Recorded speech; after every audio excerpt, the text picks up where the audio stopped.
আসসালামু আলাইকুম, সবাইকে স্বাগতম। প্রিয় শিক্ষার্থী বন্ধুরা, আজকে আমি যে হিসাব বিজ্ঞান বিষয়ের ভুল সংশোধনী সংক্রান্ত ময়মনসিংহ বোর্ড 2023 সালে যে সৃজনশীল প্রশ্নটি এসেছিল ওই প্রশ্নটির সঠিক সমাধানের চেষ্টা করব। তো সমাধানের জন্য তোমাদের সাথে আছি আমি মোহাম্মদ সিরাজুল ইসলাম। চলো শুরু করা যাক। প্রথমে প্রশ্নটা দেখে নিই, প্রশ্ন কি বলা আছে। প্রশ্নটা উপস্থাপন করলাম। এখানে কিছু লেনদেন দেওয়া আছে সুমি ট্রেডার্স এর বইতে। ক নম্বরে বলেছে নীতিগত ভুলের পরিমাণ নির্ণয় করো। তো নীতিগত ভুল হচ্ছে যে সমস্ত ভুল হিসাব বিজ্ঞানের নীতি অমান্য করে হয়, নীতিমালা মানা হয় না, এই ধরনের কিছু ভুল আছে। যেমন যদি মূলধন জাতীয় ব্যয়কে মুনাফা জাতীয় ব্যয় হিসেবে লেখা হয়, অথবা মুনাফা জাতীয় ব্যয়কে মূলধন জাতীয় ব্যয় হিসেবে লেখা হয়, এই জাতীয় ভুলকে বলা হয় নীতিগত ভুল। যেমন এখানে এই যে আসবাবপত্র ক্রয় ক্রয় হিসাবে লেখা হয়েছে, তো আসবাবপত্র ক্রয়টা হচ্ছে মূলধন জাতীয়, সেটাকে ক্রয় হিসাবে মানে কি মুনাফা জাতীয় লেখা হয়েছে, তাহলে ওটা একটা নীতিগত ভুল। আবার এই যে এখানে যন্ত্রপাতি সংস্থাপন ব্যয় মজুরির অন্তর্ভুক্ত রয়েছে, যন্ত্রপাতি সংস্থাপন ব্যয়টা যন্ত্রপাতির সাথে যোগ হবে, মানে কি এটি মূলধন জাতীয় ব্যয়, কিন্তু মজুরির মধ্যে লেখা হয়েছে মানে এটি মুনাফা জাতীয় লেখা হয়েছে, তাহলে এটি হচ্ছে নীতিগত ভুল। তাহলে এই ধরনের ভুলগুলিকে নীতিগত ভুল বলে। ক নম্বরের উত্তরটা আমরা এইভাবে লিখতে পারি, এই যে এই দুইটা লেনদেন আমরা এই নিচে লিখবো, উদ্দীপকের অংশ। এখন এইভাবে ছক অঙ্কন করে আমরা লিখবো 1 নং-এ আসবাবপত্র ক্রয় ক্রয় হিসাবে লেখা হয়েছে ভুলে, আসবাবপত্র ক্রয় ভুল ক্রমে ক্রয় হিসাবে লেখা হয়েছে, ওইটা লিখবো 5,000 টাকা। আবার যন্ত্রপাতি সংস্থাপন ব্যয় 4,500 ভুল ক্রমে মজুরি হিসাবে লেখা হয়েছে, তো এখানে লিখবো যন্ত্রপাতি সংস্থাপন ব্যয় মজুরি হিসাবে লেখা হয়েছে 4,500। এখন এই দুটো যোগ করে শেষের ঘরে লিখবো, এবং এটা হচ্ছে মোট। এটা হচ্ছে আমাদের এই দুটো ভুল হচ্ছে এই অঙ্কের মধ্যে নীতিগত ভুল। যেমন আসবাবপত্র ক্রয় ক্রয় হিসাবে লিখেছি, মূলধনকে মুনাফা জাতীয় হিসেবে দেখিয়েছি, সংস্থাপন ব্যয় মজুরি হিসাবে লেখা হয়েছে, এটাও মূলধন জাতীয় ব্যয়কে মজুরি হিসাবে লেখা হয়েছে, মানে মুনাফা জাতীয় লেখা হয়েছে। এই ধরনের ভুলকে নীতিগত ভুল বলে। ক নম্বর হলো, আবার আমরা ফিরে যাই উদ্দীপকে। উদ্দীপকের খ নং-এ বলেছে 2, 3, 4 এবং 5, 2, 3, 5 এবং 6 এই কটা লেনদেনে জাবেদা করতে বলেছে, মানে ভুল সংশোধনী জাবেদা করতে বলেছে। এই যে 2, 4, 5, 6 এই কটা, তো যাই সমাধান করার চেষ্টা করি। 2, 3, 5, 6 ওই লেনদেনগুলো আমি এখানে নিয়ে এসে রাখতে হবে, তাই না? তো জাবেদা ছক অঙ্কন করলাম, লেনদেনগুলো নিয়ে আসলাম 2, 3, 5, 6, এই যে 2, 3, 5, 6 এই কটা জাবেদা করব। আচ্ছা, একটা একটা পড়ি। 2 নম্বরে বলেছে জীবন বীমা প্রিমিয়াম প্রদান 3,000 টাকা বিমা হিসাবে ডেবিট করা হয়েছে। জীবন বীমা প্রিমিয়াম যদি প্রদান করা হয় এর জন্য উত্তোলন হিসাব ডেবিট করা উচিত, উত্তোলন হিসাব ডেবিট, নগদান হিসাব ক্রেডিট, এটা করা উচিত ছিল, কিন্তু না করে আমাদের করা হয়েছে বিমা হিসাব ডেবিট, নগদান হিসাব ক্রেডিট। মানে নগদান হিসাব ক্রেডিটে ঠিক আছে, কিন্তু ডেবিটে যেখানে হওয়া উচিত ছিল উত্তোলন হিসাব, সেখানে ডেবিট দিকে লেখা হয়েছে বিমা হিসাব। এখন যদি ঠিক করতে হয় উত্তোলনের টাকা বিমার মধ্যে অন্তর্ভুক্ত আছে, এটা বোঝাই। তাহলে আমরা এখন বিমা থেকে বিয়োগ করবো, যেহেতু ভুলে বিমার মধ্যে লেখা হয়েছে, এবং উত্তোলনের সাথে যোগ করব, জীবন বীমা প্রিমিয়ামটা উত্তোলন, উত্তোলনের সাথে যেহেতু যোগ করব, উত্তোলন বাড়লে ডেবিট হবে, সেজন্য আমরা জাবেদা করব উত্তোলন হিসাব ডেবিট, উত্তোলন হিসাব ডেবিট এবং বিমা হিসাব ক্রেডিট, সরি বিমা হিসাব ক্রেডিট হবে ক্রয়। তো তাহলে 2 নম্বরে জাবেদা হবে উত্তোলন হিসাব ডেবিট, কারণ জীবন বীমাটা উত্তোলন, এবং বিমা যেহেতু ডেবিট করা হয়েছিল, এখন বিমা হিসাব ক্রেডিট হবে। আগে বিমা ভুলে ডেবিট করেছিলাম, এখন ক্রেডিট করা হলো, ফলে কি ডেবিট ক্রেডিট কাটাকাটি করে ওই ভুলটা ঠিক হবে, আর উত্তোলন হিসাবে ডেবিট দিকে লেখা হলো, টাকা হবে 3,000 টাকা। ব্যাখ্যা আমি লিখছি না, ব্যাখ্যা তোমরা হয়তো পারবে, ব্যাখ্যা বললে ওটাই লিখে দিব, যেহেতু বলে টাকা বাদ দিয়ে ওটাই সাজিয়ে লিখবো সবসময়। 3 নম্বরে বলেছে বিক্রয় হিসাবে যোগফল 2,500 টাকা কম লেখা হয়েছে। তো বিক্রয় হিসাবে যোগফল যদি কম লেখা হয় তো বিক্রয়কে বাড়াতে হবে, তাই না? বিক্রয় হিসাবে যোগফল যদি কম লেখা হয় বিক্রয় হিসাবকে বৃদ্ধি করতে হবে, বিক্রয় হিসাবকে যদি বৃদ্ধি করতে হয় তাহলে বিক্রয় হিসাব আবার ক্রেডিট করতে হবে, কারণ কোনো আইটেমকে যদি বাড়াতে হয় তাহলে ওইটা স্বাভাবিক জের যেটা সেদিকে সেটা করতে হবে। যেমন বিক্রয় হিসাবে স্বাভাবিক জের ক্রেডিট, তাহলে আমি যদি জাবেদায় বিক্রয় হিসাব ক্রেডিট করি তো বিক্রয় হিসাব বেড়ে যাবে। আমাদের এখানে বলেছে বিক্রয় হিসাব কম লেখা হয়েছে, যেহেতু বিক্রয়কে বাড়াতে হবে তাই বিক্রয় হিসাব ক্রেডিট হবে, তাহলে বিক্রয় হিসাব বৃদ্ধি পাবে। আর ডেবিটে কোনো পক্ষ নাই, তাই অনিশ্চিত হিসাব হবে, তাই আমরা জাবেদা করব অনিশ্চিত হিসাব ডেবিট, বিক্রয় হিসাব ক্রেডিট, টাকা লিখবো 2500। 5 নম্বর বলেছে মেশিন সংস্থাপন ব্যয় মজুরির অন্তর্ভুক্ত রয়েছে। মেশিন সংস্থাপন ব্যয়ের জাবেদা হচ্ছে, প্রকৃত জাবেদা হচ্ছে, সঠিক জাবেদা হচ্ছে যন্ত্রপাতি ডেবিট নগদান ক্রেডিট, কিন্তু এটা সেটা করা হয়নি, এখানে করা হয়েছে মজুরি ডেবিট নগদান ক্রেডিট। তাহলে যেখানে যন্ত্রপাতি ডেবিট করা উচিত ছিল সেখানে যন্ত্রপাতির পরিবর্তে মজুরি ডেবিট করা হয়েছে, অর্থাৎ যন্ত্রপাতির টাকা মজুরির মধ্যে অন্তর্ভুক্ত আছে। আমরা যদি এখন ঠিক করতে চাই তা মজুরি থেকে বিয়োগ করব, যন্ত্রপাতির সাথে যোগ করব, সেজন্য জাবেদা হবে যন্ত্রপাতি হিসাব ডেবিট আর মজুরি হিসাব ক্রেডিট, টাকা হবে এই 4500। 6 নম্বর লেনদেনে বলেছে পাওনাদারকে প্রদান 3500 হিসাবের বইতে লেখা হয়নি। কোন লেনদেন যদি হিসাবের বইতে লেখা না হয় তা সেটা জাবেদা করা খুব সহজ। লেখা হয়নি, এখন লিখে দিব, তাই না? তার মানে কি পাওনাদারকে টাকা প্রদান করলে কি জাবেদা? পাওনাদার ডেবিট নগদান হিসাব ক্রেডিট, অথবা লিখতে পারি প্রদেয় হিসাব ডেবিট নগদান হিসাব ক্রেডিট। তাই আমরা জাবেদা লিখবো প্রদেয় হিসাব ডেবিট নগদান হিসাব ক্রেডিট, টাকা লিখবো 3500 টাকা। এই হচ্ছে জাবেদা। তা আমি অবশ্য ব্যাখ্যা লিখি নাই, তোমরা ইচ্ছে করলে ব্যাখ্যা লিখতে পারো। তো খ নাম্বার শেষ হলো, আবার আমরা উদ্দীপকে ফিরে যাব।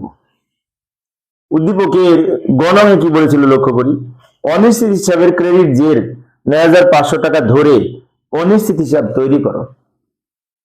তাহলে আমাদের এই লেনদেনগুলোর পরিপ্রেক্ষিতে অনিশ্চিত হিসাব খুলতে হবে। তো এখানে অনিশ্চিত হিসাবের জন্য এই যে 3 তারিখে বিক্রয় হিসাবে কম লেখা হয়েছে, এখানে এটা জাবেদা অনিশ্চিত হিসাব হবে। আবার ক্রয় বইতে কম লেখা হয়েছে, এখানে একটা অনিশ্চিত হিসাব হবে। আর তো অনিশ্চিত হিসাব মূলত দেখছি না এই অঙ্কে। যাই সমাধানের চেষ্টা করি। খতিয়ানের ছক অঙ্কন করব প্রথমে। এই যে দুইটা লেনদেন অনিশ্চিত হিসাবে ছক, আমরা খতিয়ানের ছক অঙ্কন করলাম, তারিখ বিবরণ জাবেদা পৃষ্ঠা, ডেবিট ক্রেডিট, জেড ডেবিট ক্রেডিট। জাবেদা তো আমরা পারি, তাই না? হ্যাঁ, জাবেদা পারি, সেজন্য সহজ করে আমি এখানে চলমান জের ছকে আমরা খতিয়ানের ছক অঙ্কন করলাম। উপরে নাম লিখবো অনিশ্চিত হিসাব। প্রথমে ব্যালেন্স বিডি লিখবো। ব্যালেন্স বিডি কোনটা লিখবো? যে রেওয়া মিলে দেওয়া আছে 9500 ক্রেডিট ব্যালেন্স দেওয়া ছিল, কিন্তু মানে প্রশ্নে দেওয়া আছে গ নম্বরে যে রেওয়া মিলের অনিশ্চিত হিসাবে জের হয়েছে, অনিশ্চিত হিসাবের পরিমাণ ছিল রেওয়া মিলে 9500 ক্রেডিট দিকে, তাই ক্রেডিট দিকে লিখবো। এবার এটা এটা এটা প্রশ্ন ছিল, কিন্তু বারবার বলছি। আর ব্যালেন্স বিডি বলে জেডটা বসবে, যেহেতু তাই এদিকে লেখার দরকার নেই, সরাসরি যদি ডেবিট জেড থাকতো তাহলে ডেবিট দিকে লিখতাম, যেহেতু ক্রেডিট জেড আছে প্রশ্নে বলা আছে তাই ক্রেডিট দিকে লিখেছি।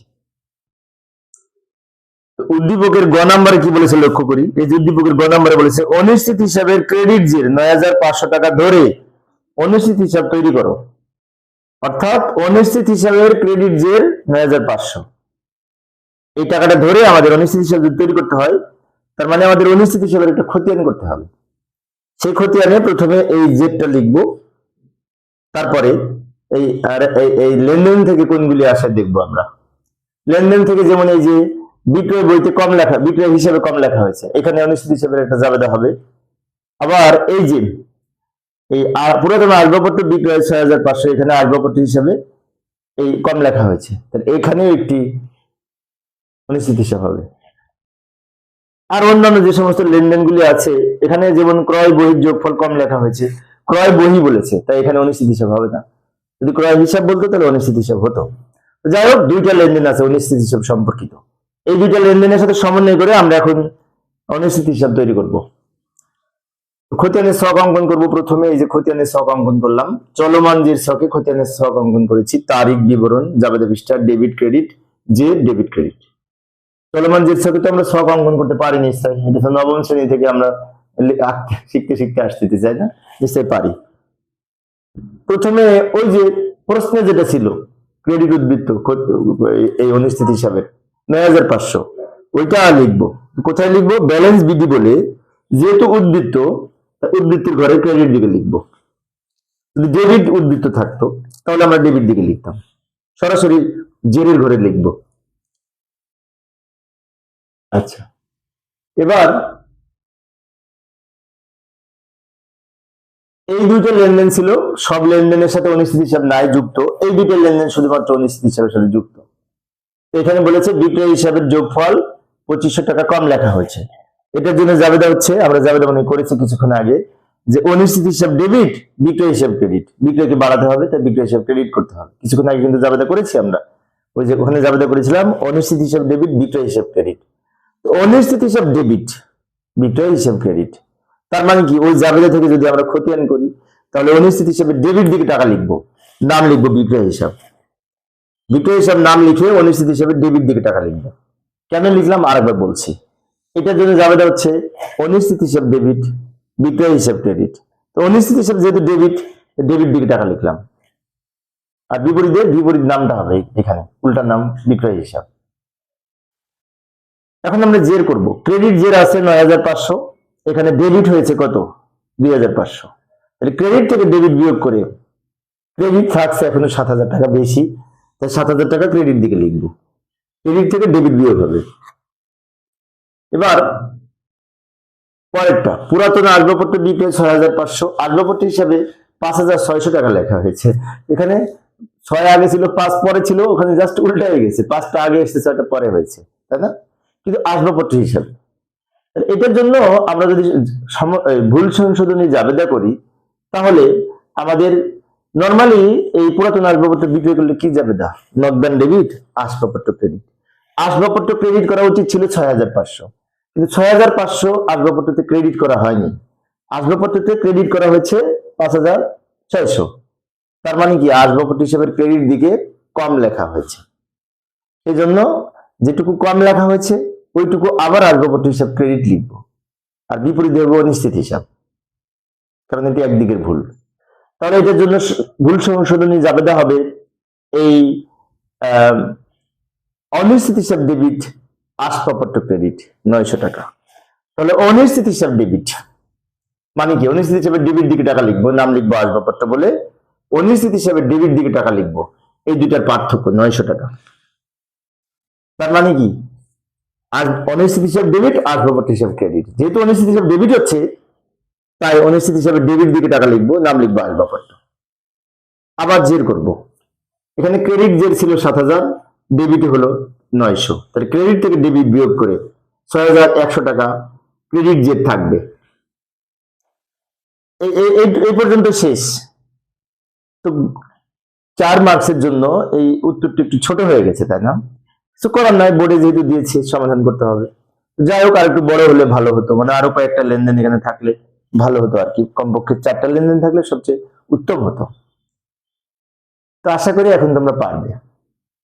অনিশ্চিত হিসাব হচ্ছে খতিয়ান, অনিশ্চিত হিসাবে ছক অঙ্কন করে আমরা প্রথমে ব্যালেন্স লিখবো, তারপরে এই লেনদেন দেখে দেখে মনে মনে জাবেদা করব, অথবা জাবেদা যদি আগে করে থাকি ওই জাবেদা দেখে দেখে এই খতিয়ান করব। যেমন আমরা কিছুক্ষণ আগে যখন জাবেদা করতে বলেছিল খ নাম্বারে, তখন এই 3 নাম্বারে জাবেদা করেছি, 4 নাম্বারে জাবেদা কিন্তু করি নাই। 4 নাম্বারে জাবেদা যেহেতু কিছুক্ষণ আগে করি নাই, তো মনে মনে করে নিতে হবে যে দুইটার পার্থক্য নিয়ে জাবেদা হবে অনিশ্চিত ডেবিট, আসবাবপত্র ক্রেডিট। অনিশ্চিত হিসেবে ডেবিট দিকে টাকা লিখেছি, নাম লিখবো আসবাবপত্র।